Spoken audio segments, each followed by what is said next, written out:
Parks Canada says crews are making progress as cooler temperatures help them battle fires on several fronts in Jasper National Park. The encouraging news comes as the reality of the devastation sinks in. No matter what we did, we had all the resources we could use. We just couldn't use them on this. Nothing was effective. A media tour through Jasper yesterday showed just how bad the destruction was. Homes, businesses, and a church are among the structures burned to the ground. A small wildfire is still burning outside of town. The larger fire that destroyed a third of Jasper is further out, and it's still out of control. CTV's Christina Tenalia is following the developments for us today. She joins us now with more. Good morning to you, Christina.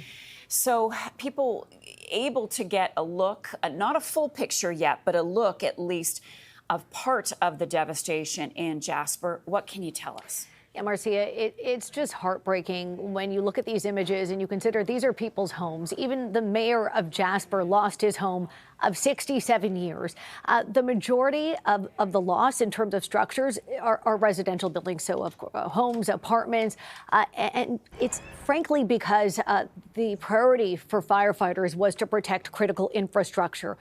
The local hospital, schools, the wastewater treatment plant, those have all been protected, and consider if they weren't, as officials had noted, this would take years. Those structures would take years to rebuild. A hospital, for example, is a facility, an emergency facility, a healthcare facility that when you think about returning to Jasper, members of the public and people who live there, residents, could not return without having a hospital standing in town.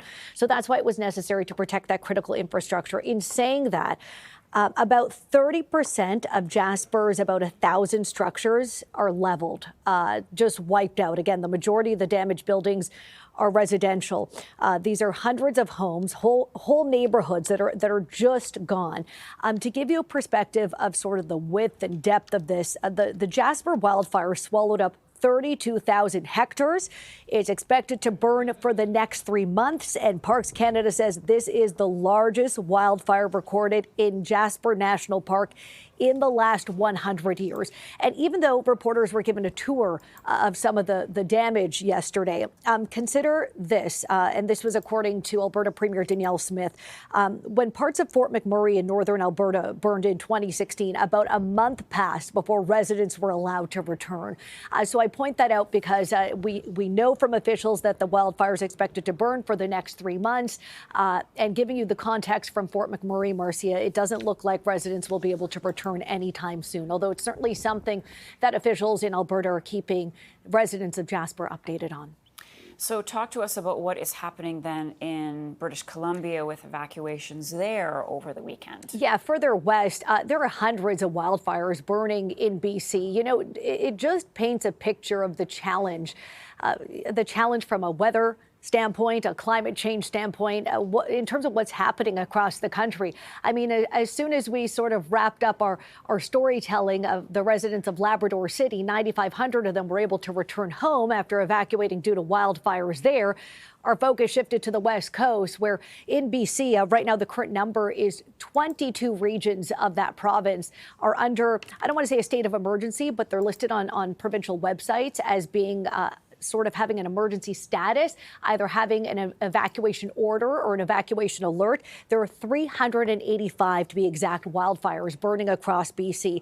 According to an update from BC Wildfire Service yesterday, the fire behavior has reduced in some capacity because of some cool and showery conditions over the weekend. But as you can imagine, with the vast geography of British Columbia, not to mention the number of wildfires, close to 400, it certainly poses a challenge not only to those who are fighting the blaze, but residents in some of these 22 areas I mentioned of concern as well.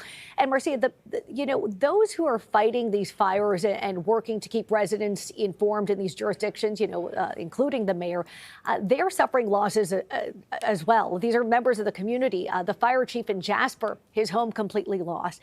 This is something that these officials are witnessing while they're working to provide information to the public and protect the public. So the situation out west, it is right now not promising, I would say, as wildfires continue to burn in BC and the situation in Alberta could last a few more months. We will certainly keep our viewers updated again as this evolves throughout the day, Marcia. Christina, thank you for that.